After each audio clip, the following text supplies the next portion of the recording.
Awesome. Thanks for joining me today. We're going to be talking a little bit about building hiring processes. This is going to be from the point of view of if you're hiring for your team, but hopefully is a really good window into how teams and companies evaluate candidates if you're an interviewee going through the hiring process right now. So we're going to be talking about a few different components of how to build a great interview process and onboard new hires and set them up for success. So one of the core principles of how we hire at Stitch is that you should always be closing.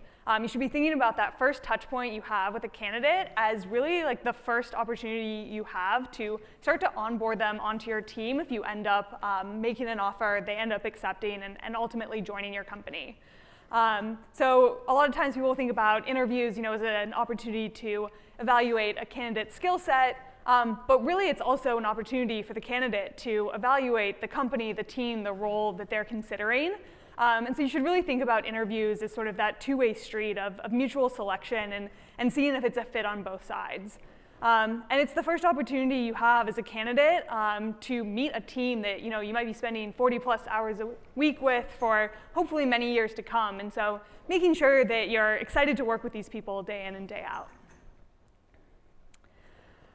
So we'll talk a little bit about some different components of a really solid interview loop and how to think about different types of questions that you might be asking throughout interview processes.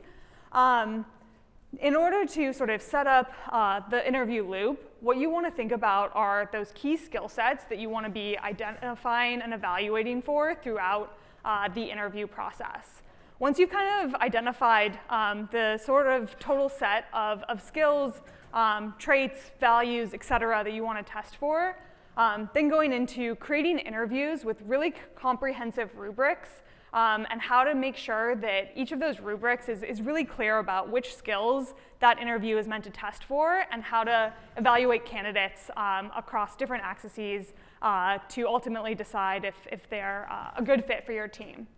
And then finally, thinking about how you kind of put all those interviews together in order to set a candidate up for success. Making sure that any sort of table stakes questions are asked earlier rather than later so that you're being mindful of the time that you're asking a candidate to spend interviewing with you, as well as the time that you and your team are putting into interviewing. So we'll dive into a few different types of interviews and how to create a really successful interview, both for the candidate as well as for you on that hiring team. We'll talk about coding interviews, architecture and systems design, project deep dives, and then behavioral interviews. So what makes a good coding interview? We like to make them as real world as possible, making sure that we're evaluating for hard skills that we need candidates to have. What are types of engineering problems that we're facing, and how can we break those down into something that we can do an hour and a half interview for. We also like to make the environment feel as real as possible too, so having candidates bring their own laptop and present and screen share their coding environment, use whatever they're used to coding in so that it feels like a real sample of what it might be for this candidate to be a part of your team and be solving real world problems. We also really like to evaluate problem solving skills. You're never going to know everything, right? A big part of software engineering is learning new skills, unblocking yourself when you face a problem that you've never seen before. So how do candidates confront problems that they haven't seen? How do they go out there, Google, Stack Overflow, find the answers that they need? Do they ask the right questions of you, the interviewer, if they don't understand a piece of the problem, or if they're running into issues? Are they able to sort of identify what the problem is that they're facing and get themselves out of that situation to solve the problem successfully? Finally, it's an hour interview. It's never going to be a great representation necessarily of building real production software, but how can you get sort of a sense of what the candidate might be thinking about if they were writing real code that was getting shipped to production that was going to be used and edited by other people on the team? Do they think about things like composability, debugging, testing, et cetera? Are they able to sort of think about how they might extend a problem if it was something that actually needed to go live in production? Next, the architecture interview. So this can come in a lot of different types and flavors.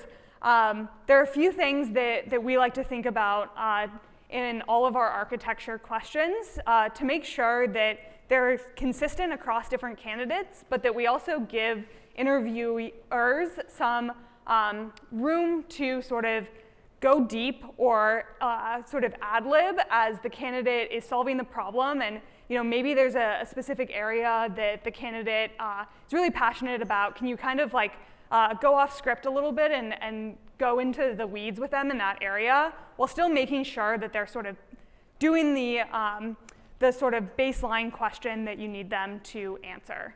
So there's a few different ways that we think about kind of that off-script piece of the architecture interview, which often ends up being the most interesting signal that we get from those interviews. One is forcing trade-offs.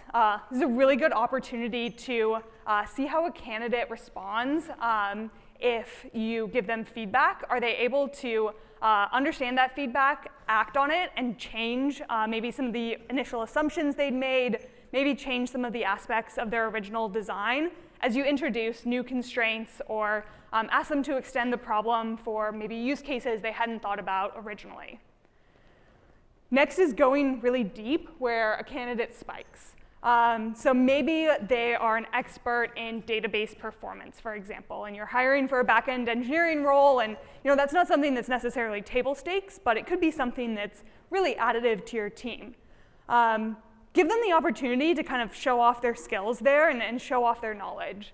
I think one thing we'll talk about a little bit later is this concept of hiring for spikes.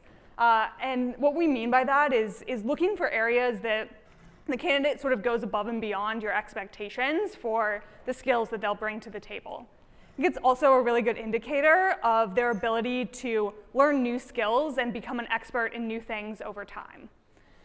And then finally, we focus on getting specific too. So making sure that they're not sort of just designing a system at a high level, but really talking about specific technologies they might use and trade-offs they might think about as they're evaluating those technologies. This is helpful to sort of see the previous experience they have, what they've worked with in the past, but it's also really helpful to see how someone might think about evaluating and learning about new technology that they haven't had to use before. How might they think about sort of researching that, evaluating it? How might they think about understanding if that's the right tool for the problem they're trying to solve? Next is the project deep dive. We use project deep dives in a variety of different ways throughout our interview process. Every engineer that we interview goes through what we call an all-around interview, which is basically a project deep dive that's meant to understand sort of how they think about their work in the context of the team, company, et cetera, and also how they think about sort of project execution. Solving technical problems is a big part of software engineering, but executing on a project, getting it through to production, working with various stakeholders, whether those be other engineering teams, cross-functional stakeholders like product and design, all of that is really critical to ultimately having an impact with the work that you're doing. So we start with just sort of understanding how they articulate the projects they're working on, the context, why was this a priority for their team, their company, et cetera. How do they think about evaluating success of the project? How do they think about the metrics that it's impacting, et cetera. And sometimes candidates will bring this up themselves as they're talking about like the sort of overall context for their project. Other times they won't, and we just dig in and really try and understand sort of can they connect the work they're doing back to broader business initiatives, impact, et cetera. We're a developer tools company, so we really care about the sort of like product mindedness of our engineers.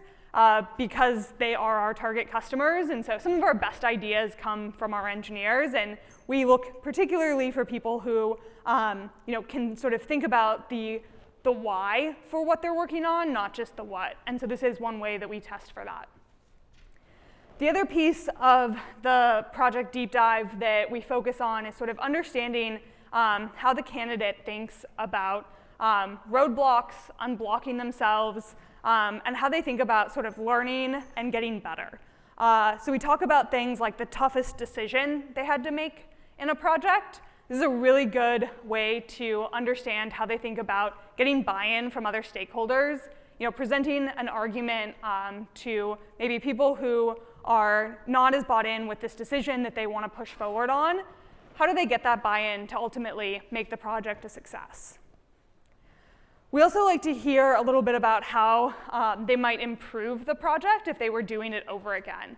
This is a great way to sort of see how they think about sort of humility, introspection, and improving the work that they're doing.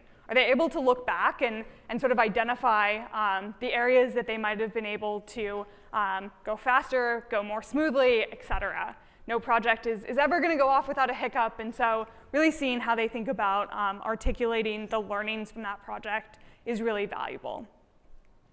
And then finally, one of the questions we ask is sort of around what the candidate might want to prioritize if they had more resources. This is a great opportunity for a candidate to show a little bit of their creativity and talk about what they might advocate working on if they had more time, more resources, et cetera. Finally, behavioral interviews.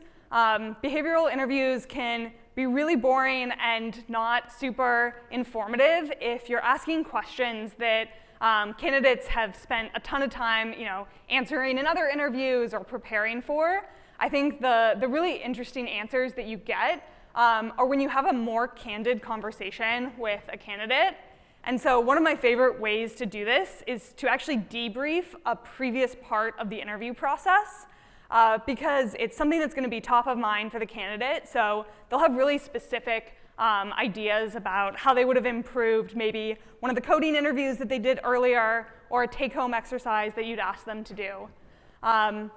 Another great opportunity to kind of understand how they think about moving a project forward, unblocking themselves, et cetera. I like to hear a little bit about how they sort of thought about navigating the areas of the problem that they didn't know previously. It helps sort of understand how they think about that sort of learning aspect of the role. And then finally, one of my favorite questions to ask is what is something you had to work really hard to earn? I think it really shows a lot about a candidate's ability to confront adversity, to hold themselves accountable to putting in the work and effort to achieve something that might be really challenging for them. And it also gives them an opportunity to kind of show off some of the achievements that they are really proud of. All right, I'm going to dive into a little bit about how to give a great interview and then evaluate the interview that you're giving if you're someone that's on a hiring panel. So one thing we really prioritize is always giving the candidate a great experience. And so we think about making sure, especially with coding or architecture interviews, that the candidate feels like they completed the question. It's really frustrating and demoralizing to be cut off in the middle of trying to solve something and not feel like you sort of got the opportunity to show off the work that you're able to do. And so we want to make sure that candidates feel like they're sort of guided throughout that process and feel like you're really there like a partner to help them get to a solution. We don't expect anyone to just breeze through a question and never have to ask the interviewer, for any sort of clarifying questions or hints, et cetera. So we evaluate based on, one, how well the candidate ends up solving the problem ultimately, like how beautiful is their solution, how efficient is it, all of that. But we also think about how many hints we had to give to get the candidate to the ultimate solution. On the flip side, if a candidate is breezing through an interview, that's not great either, because they might get through the interview in half the amount of time that you allotted for it, and then they're going to feel like they weren't super challenged, like maybe you cut the interview early because you didn't think they were doing well. Like as a candidate, you can be really feel in the dark if you don't know sort of like how the interview is going. And you probably want to join a team where you feel like you can learn something, you can be challenged, et cetera. And so making sure that those candidates that are just breezing through the interview are feeling challenged is really critical as well.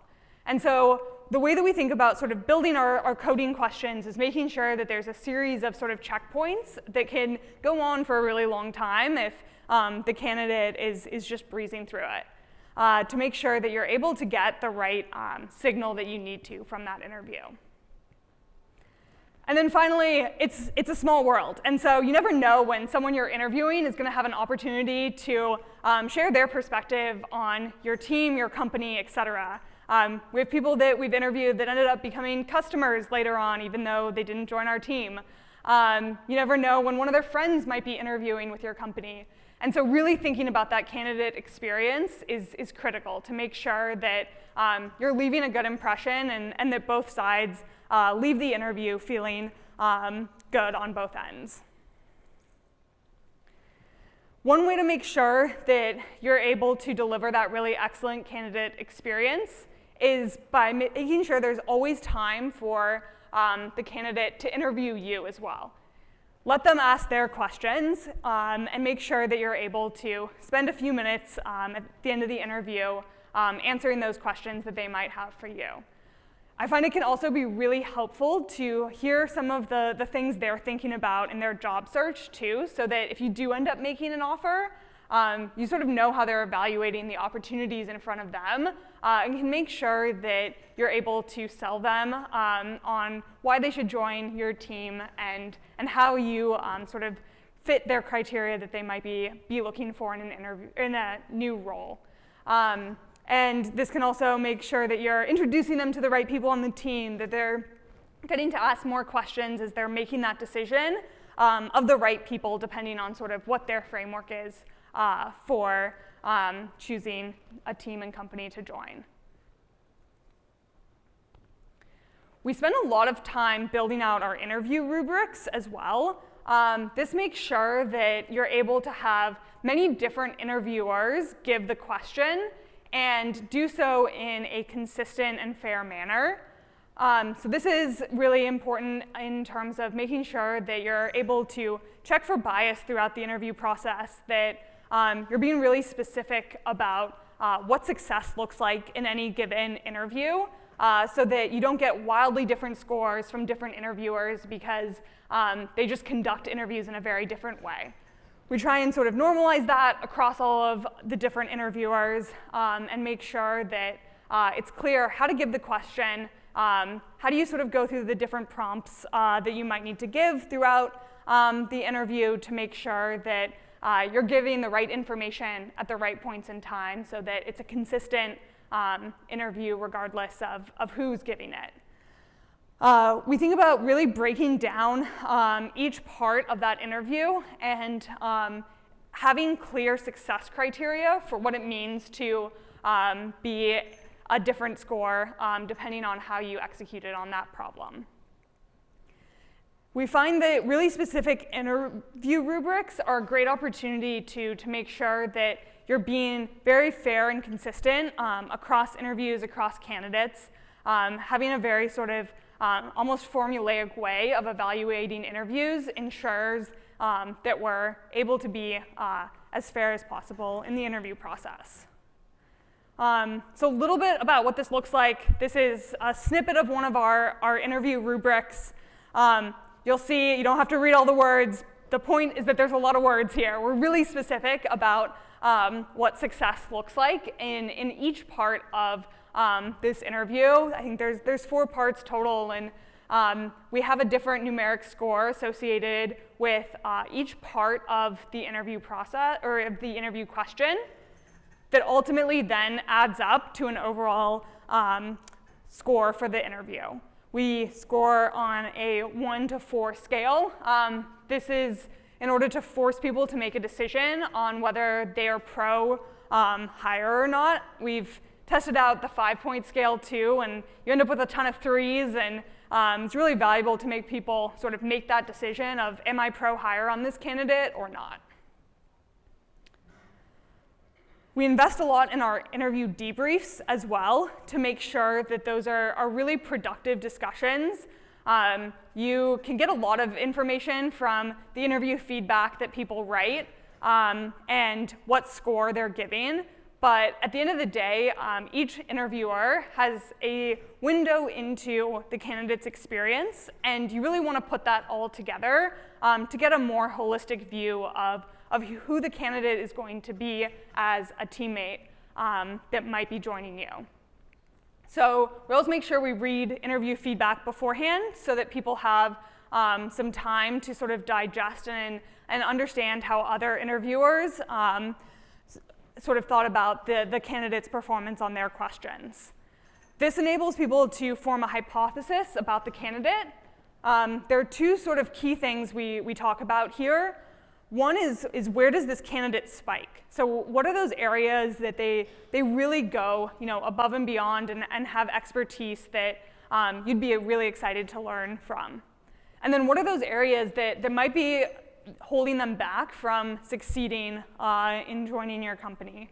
And how do you think about sort of de-risking some of those things that you're concerned about? Are there other interviewers that got signal that counteract the signal that maybe you got in an interview? For example, if someone was like, oh, they didn't really do much testing in this coding interview, I don't know if they sort of think about code quality and evaluating the work that they're doing through a test-driven development process. Someone else is like, oh, but in my interview they wrote the most comprehensive test suite I've ever seen. They did a great job there. Maybe they didn't think it was relevant or something like that. You can really have those nuanced discussions about sort of how a candidate shows up in various interviews to get that more holistic picture.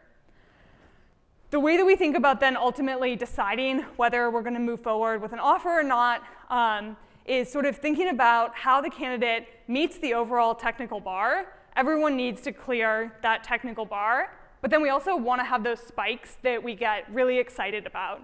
Where is their sort of depth of expertise that goes above and beyond that sort of baseline bar that you have? We talk a lot about false negatives and false positives, and so we always want to be conservative in terms of how we think about extending offers and bringing people on board. We're a 60-person team, and so each person that we hire has a huge impact on the overall team skill set, composition, the perspectives that we have, the expertise that we have, and so we take every hire really seriously and want to make sure that that person that we're bringing on is going to be successful and also up-level our team in some way.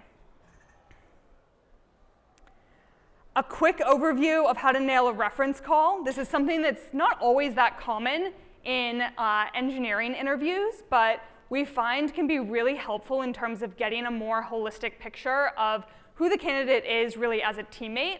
In an interview, you've often seen sort of how they show up for a coding interview, but you haven't seen how they sort of get into the weeds with their teammates and work collaboratively to solve problems. So talking with people they've worked with in the past can be a really excellent way of getting that more holistic picture.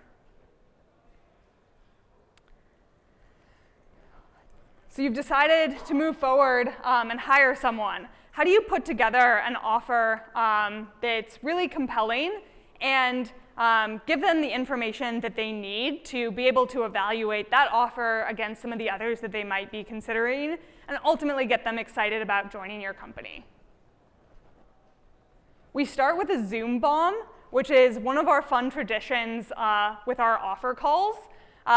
So we find that this is a really fun way to give the candidate an idea of just how excited we are. Basically, everyone from the interview panel joins a Zoom call with the candidate and goes around and says specifically why they're excited about them potentially joining the team. We hear fantastic feedback from people that go through the interview process that this is one of the things that got them really excited about joining Stitch. It shows that we really put in time and care about the people that we're bringing on board, because we all jump on and are able to clearly articulate why this person is someone that we want on the team. I think it helps candidates feel like their unique skill set and expertise will be valued as well. Putting a lot of detail into our offers is something that's really important to us. As a private company where it might be hard to evaluate sort of cash versus equity compensation. So if you're evaluating startup offers, would encourage you to always ask for all of these details when it comes to things like fully diluted shares outstanding, when the last 409A was, what the strike price was. Most companies are totally willing to share this information, and we just like to do so up front. If you're on the other side and negotiating your offer, I think something I wish I'd known many years ago before I became a hiring manager is that by the time you get to an offer, people are really excited to have you join, and you should always be negotiating. And something that's really helpful is just to be clear about what you're looking for. If it's another few K in salary and you're ready to sign, tell them that, because that gives them something really concrete to work with, and they'll try and stretch and figure out how they can make that offer work for you. Awesome, so you hired a candidate. What comes next? Onboarding really started with that first interview, but making sure that they can hit the ground running on day one is super important. So that they're set up for success as they onboard and fully ramp and join your team. Because ultimately, that's how you're going to make the next hire, too. Hiring compounds, and the people you're hiring today are going to be the people that hire the next candidate a few months, years down the road. And so making sure that your team is feeling really excited about the work that they're doing, their ability to succeed, will come through in that interview process and make each hire that comes after that much easier. That was a quick overview about building hiring processes, hopefully helpful if you're a hiring manager or if you're someone going through the interview process to hear a little bit more about how we think about evaluating candidates and setting people up for success. Thanks for listening. Thank you.